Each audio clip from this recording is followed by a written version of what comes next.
hate the color of your skin? Who taught you to hate the texture of your hair? Who taught you to hate the shape of your nose and the shape of your lips? Who taught you to hate yourself from the top of your head to the soles of your feet? Who taught you to hate your own kind? Who taught you to hate the race that you belong to? So much so that you don't want to be around each other. No, before you come asking Mr. Muhammad, does he teach hate? You should ask yourself, who taught you to hate being what God made you? Most of us, blacks, or Negroes as he called us, really thought we were free without being aware that in our subconscious, all those chains we thought had been struck off were still there. And there were many ways where what really motivated us was our desire to be loved by the white man. Malcolm meant to lance that sense of inferiority. He knew it would be painful. He knew that people could kill you because of it, but he dared to take that risk.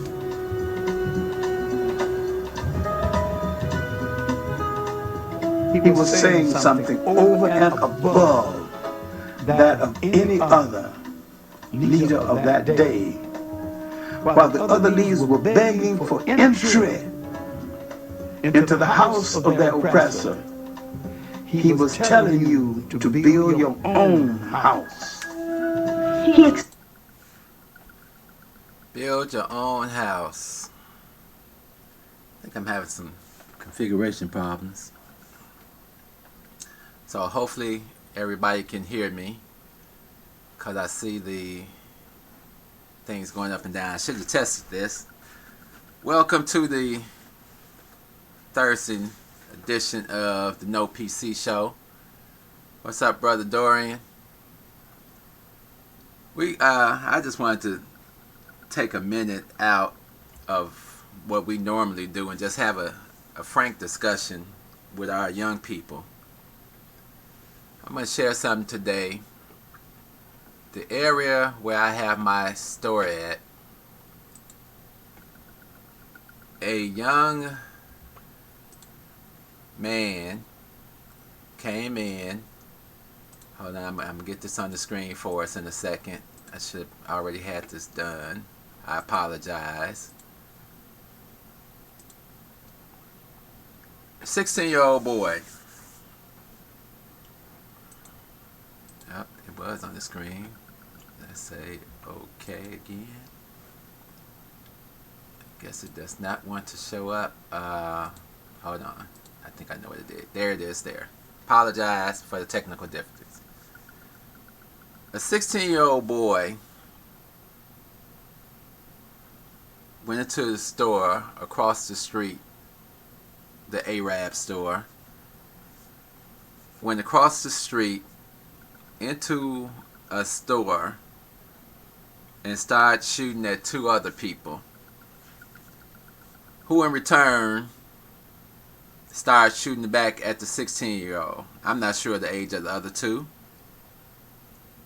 Killing the 16-year-old and also killing a local man that we all knew and saw every day in the community, a 49-year-old homeless guy. I would see this guy every morning when I opened my store. I don't know his full life story, but I know he's been in the neighborhood pretty much all his life. Everybody knew this young man. He was 49 years old. Somehow, maybe life, drugs, or whatever, put him in the situation that he was in. He didn't deserve to die because of the foolishness of some young person. And so that prompted me. I was already going to talk about the millennials and what they call the generation. I'm more so kind of more Generation X. Let me put something on the screen so everybody can. This kind of is what the the breakdown looks at baby boomers, and this is just one chart. Some charts they say I'm Generation X. Some charts say I'm at the end. I'm 56 years old. So you kind of at the end of what site you look at. So we got the baby boomers born between 1946 and 1964, which would be my parents. We got Generation X, which was born between 1965 and 1979 or 80, which are currently between 41 and 56. That's where I fall at on this chart. Then we got the Generation Y or Millennials, and these are the ones born between 1981, 94, and 96. And so they are currently between the ages of 25 and 40 years old. A large population of America. And then you got the Generation Z's, which my daughter would fall in between that because she was born between 1997 and 2012. You got about 68 million people falling into that category. And that's a large, the Generation Z and the Generation Y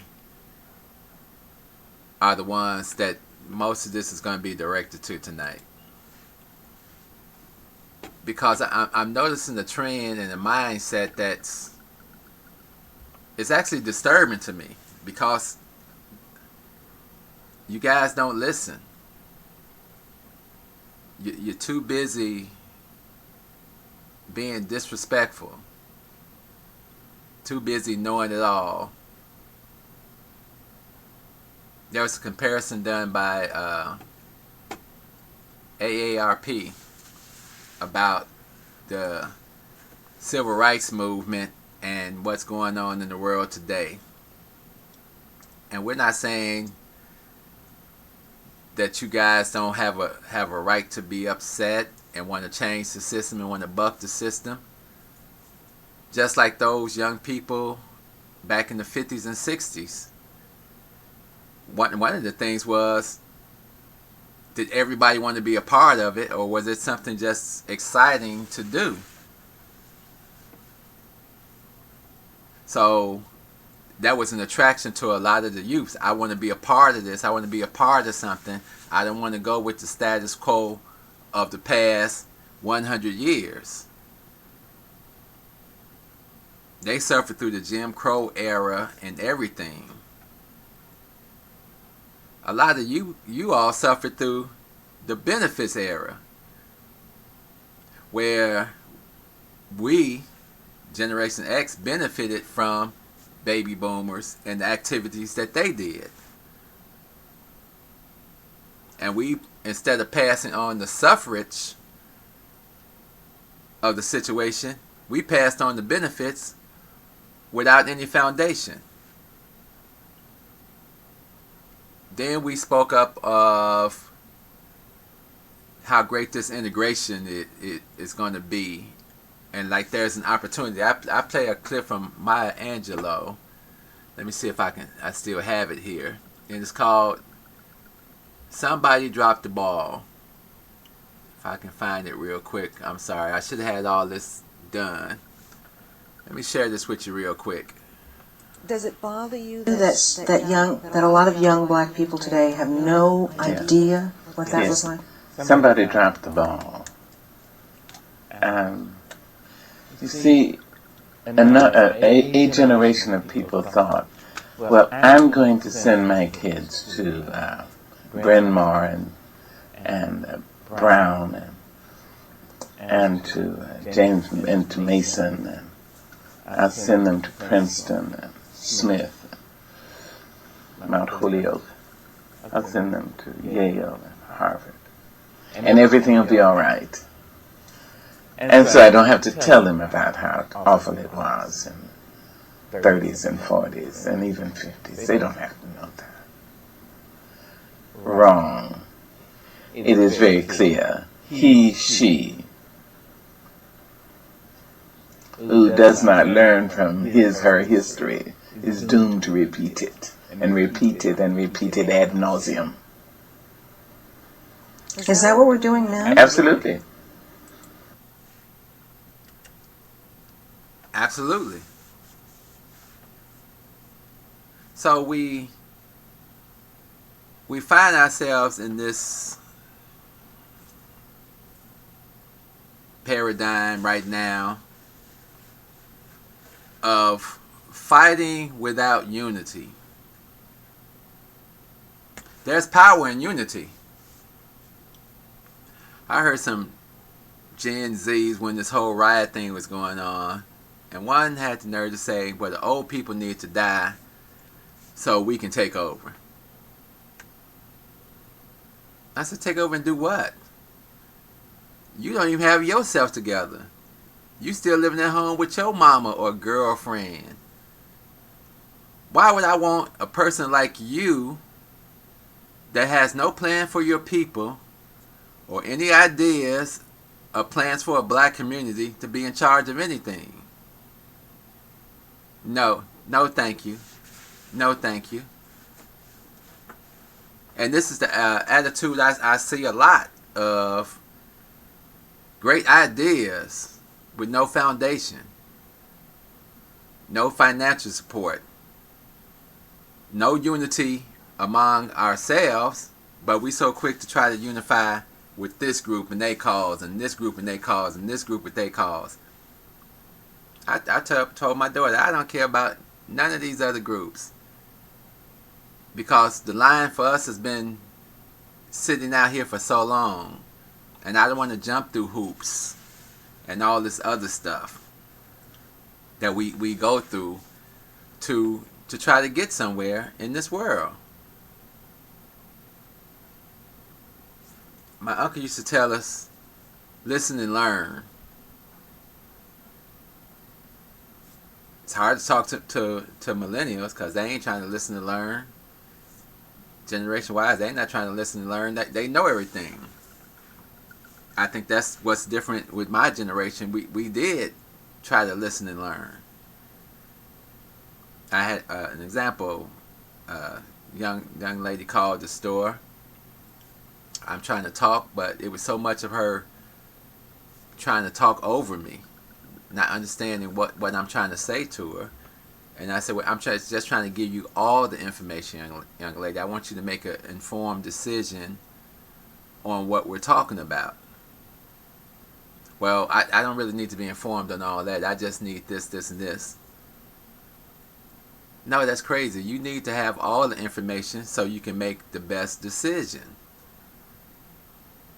And a lot of times, Black Lives Matter is pretty much funded by white folks.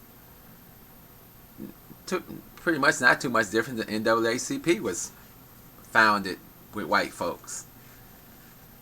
And a lot of the stuff we do and get involved in is funded by white folks. This is one of the biggest problems that keeps us enslaved, is the dependency on the same people that destroyed us, that manipulate the system on a daily, constant basis, that run corporate America, which is just a mirror of regular America. There's a show now on Prime, if you got Prime Video, The Underground. And I think it's episode 2 or 3.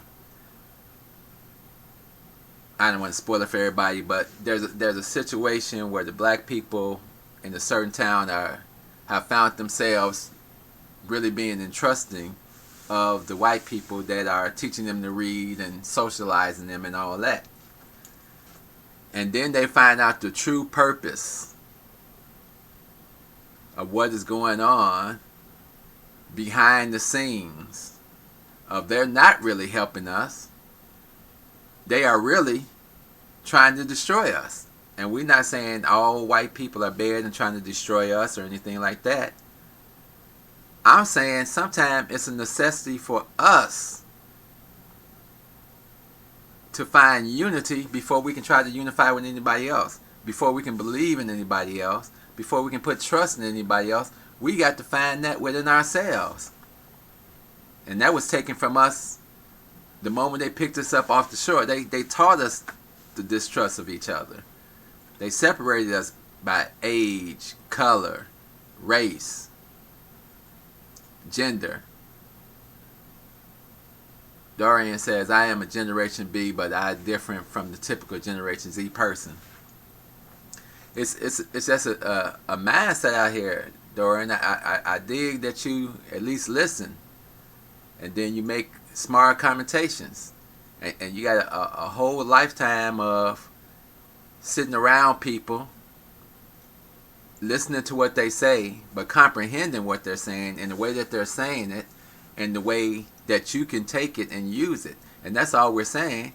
Listen to the information, then take the information and use it to the benefit of us. I don't have time. Me and my daughter were having a conversation one day about gay people, and I said, I don't care what gay people do.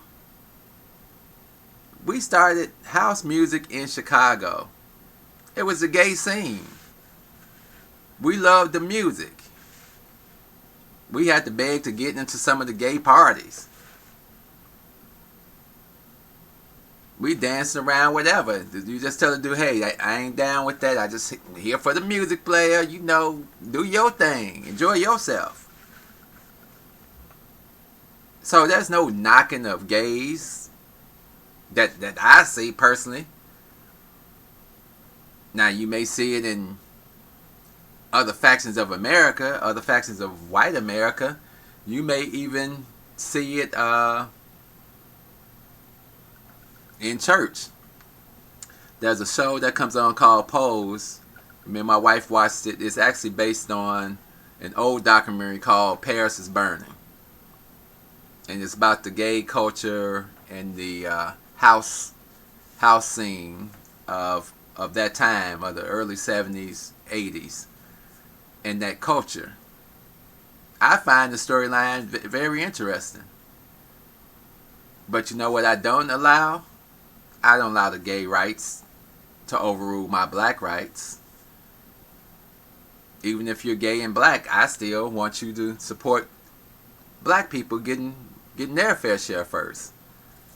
And I use an analogy for my daughter so she could clearly see the difference here. I worked for a law firm. Often, they would allow the gay people to have events after hours. Use the conference rooms, hospitality, all this. Go for it.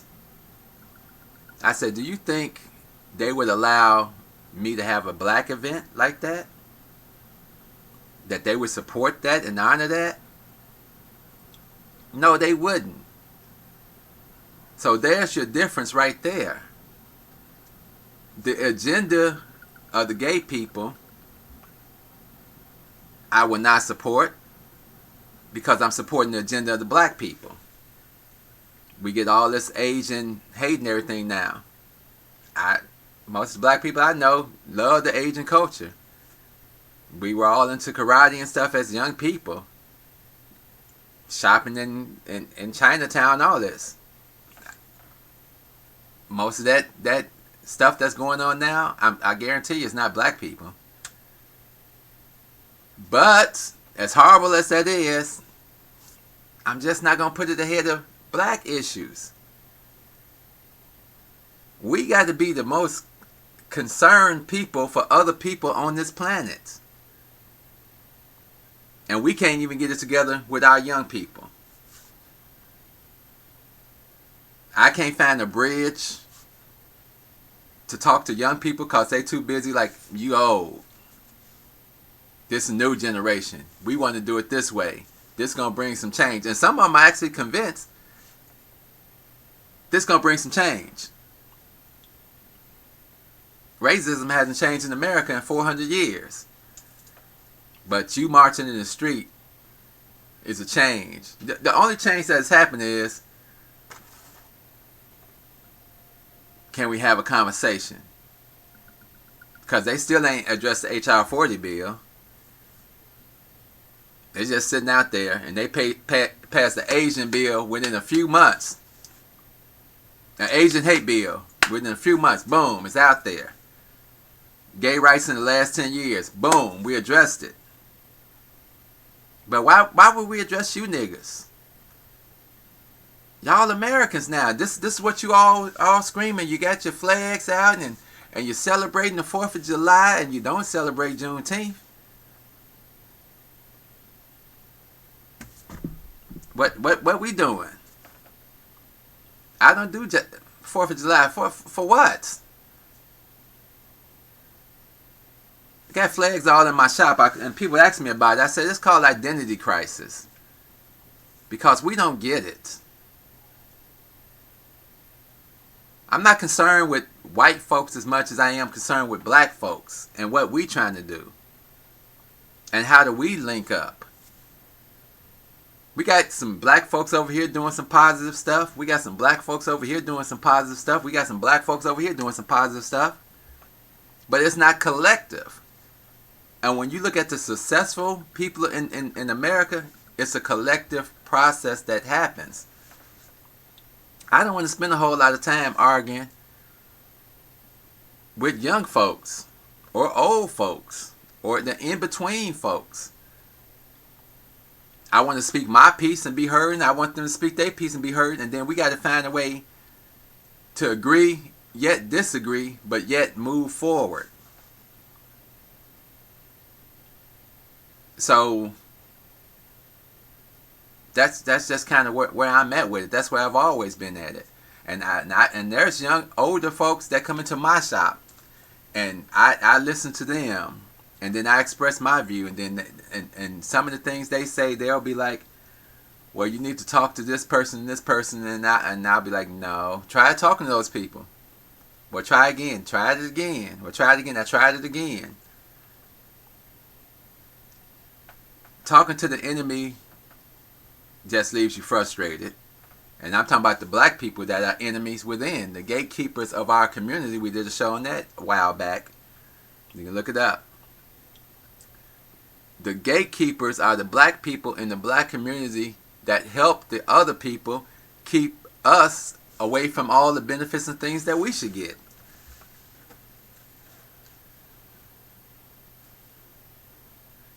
Dorian says, you probably heard about the black girl who thinks she's white, but I think she was just an Uncle Tom.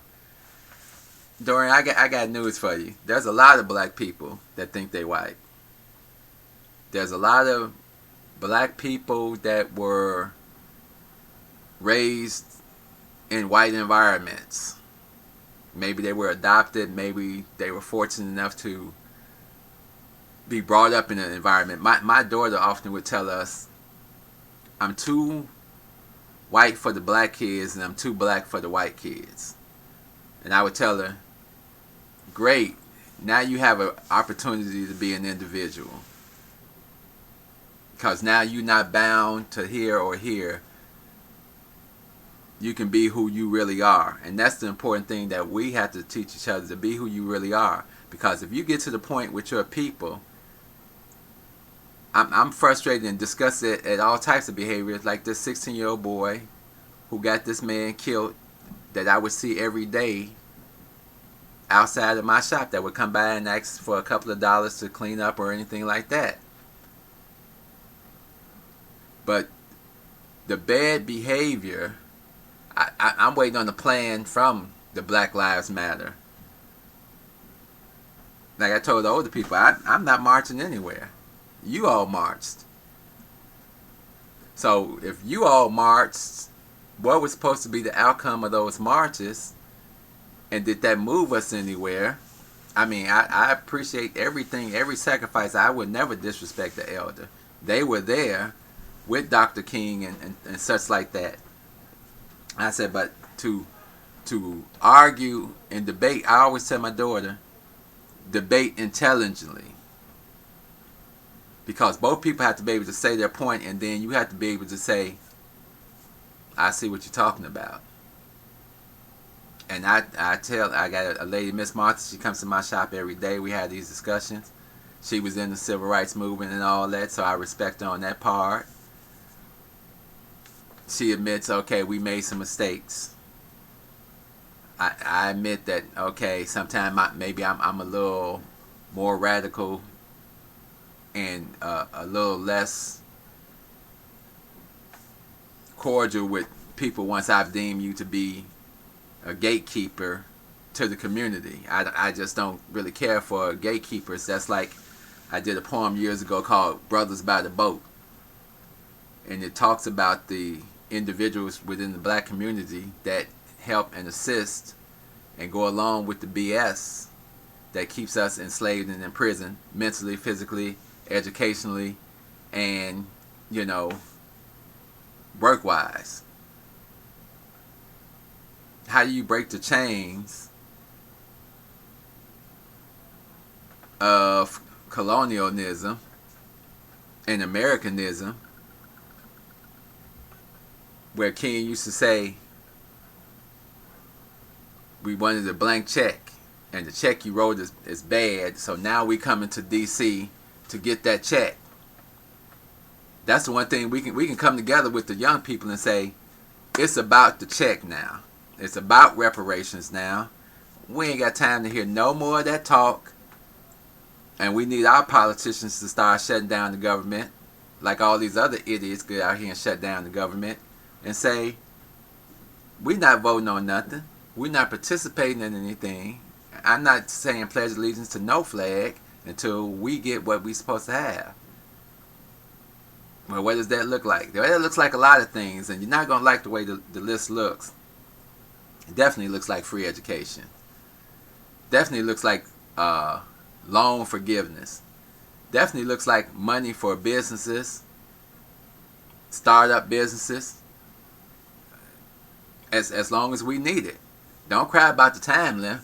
Oh, well, you guys were in prison for 400 years. You know, we'll take 150 years. Give us 150 years. I think that might be fair. Give us 150 years of free education, money, support from the government. Let's get a black tax out here to fund some of this, and let's get this reparation thing going.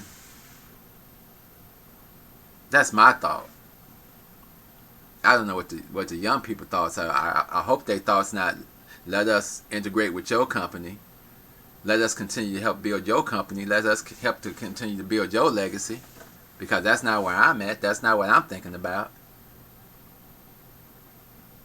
When I talk to people about this 50-year plan for back to Africa,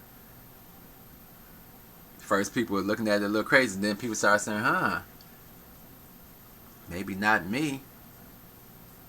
Maybe not even my kid, but maybe my grandkid, who is 4 or 5, will have an opportunity to sit on the shores of a country that we came from and reconnect to the land, reconnect to the history and everything, and establish ourselves in Africa, just like the Chinese are. The Chinese are already doing it. So if the Chinese are already doing it, and they got about going on close to 3 million people in Africa,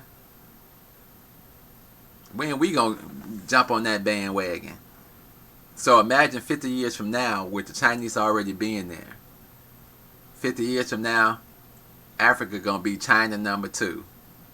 Unless we do some things, unless we partner up, because a lot of them over there have bad politics and are teaming up with these different groups to suppress the people in Africa. On the Haiti flag, it's got the same strength is in unity. That's all I'm saying. Tired of talking about the murder rates and what's going on in the black communities, because we know what's going on. We see it. We live among the killers and the drug dealers and the hustlers, because most of them are our family, and we make up excuses for why so-and-so is this way and why so-and-so is... No, we got to stop making up the excuses and start giving them solutions. Okay, you went to jail, bro. Welcome back home. Let's get you started. You know, what you trying to do? I know some people over here. They may have a program. I heard one of one dude, and that's what happens a lot. People get out of jail and you just want... I call it the microwave life, where I don't want to start from the bottom. I was making money selling drugs and destroying the community and all this other stuff. I should be able to just go to the next level. Or else I'll just get back out here and get back on my destruction game. And a lot of us take that because they may be the ones bringing them enough money in the house to survive on a reasonable level. But they destroying other people. And you can't build yourself up on the backs of your people, destroying your own people. That's genocide. It's just not with a gun. It's done on a slower platform. So we got to start having discussions more like this of what we doing here, what we trying to do here, and where we going here. I got something I got to do before the night falls. But thank everybody for joining. Hate to cut it short. It's at 8 o'clock. We started on time tonight, so we're going to end on time tonight. We would definitely be remiss to not mention one of the great comedians of our time, Mr. Paul Mooney, who passed away yesterday. If you want to hear some great political commentary with a little laughter and a whole lot of truth to it, go back. You can go on YouTube and all this type of stuff and see pretty much all his stuff. I did have the honor of seeing him a few years ago in Chicago, and the man, he was the man behind Richard Pryor, and with Richard Pryor, him and Richard Pryor wrote a lot of Sanford and Son. The Richard Pryor show was great. He was on Dave Chappelle's show. So the man had a incredible life, an incredible background, and we gonna miss Mr. Mooney. But we love Mr. Mooney, and we never gonna, as long as somebody loved you, you ain't never gonna die. And on that note, love, peace, soul, how we say it, we out of here. No, you don't have the right. Step out of the car. And I have the right to do that. You have the right. Now step out or I will remove I you. refuse to talk to you or even to identify myself. Step out of the car.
You won't lose what you got left. I'd rather